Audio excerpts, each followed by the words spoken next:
cho biết anh yêu em đến nhường nào. Anh đêm từng giây từng ngày để mang em về đây.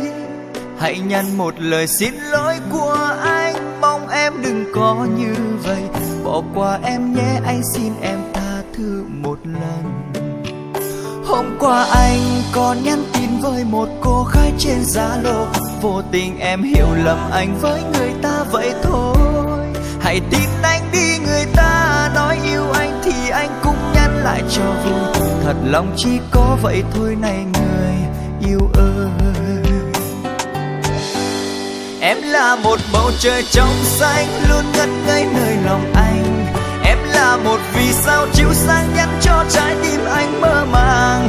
Đừng vội vàng quên anh, em hỡi anh không muốn đôi ta phải cách xa rời. Chỉ là chuyện nhỏ thôi, mong em tin anh một lời. Giận làm chi nữa, em ơi quay về đây làm lại từ đầu.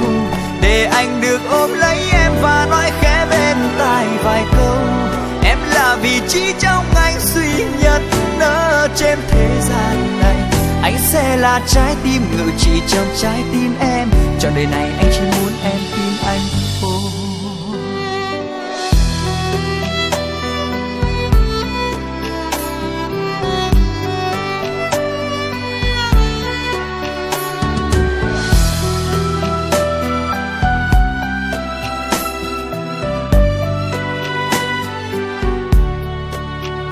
Hôm qua anh có nhắn tin với một cô gái trên Zalo.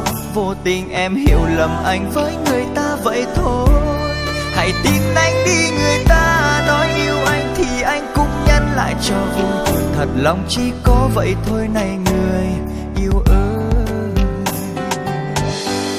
Em là một bầu trời trong xanh luôn ngất ngây nơi lòng anh. Em là một vì sao chiếu sáng nhắn cho trái tim anh mơ màng.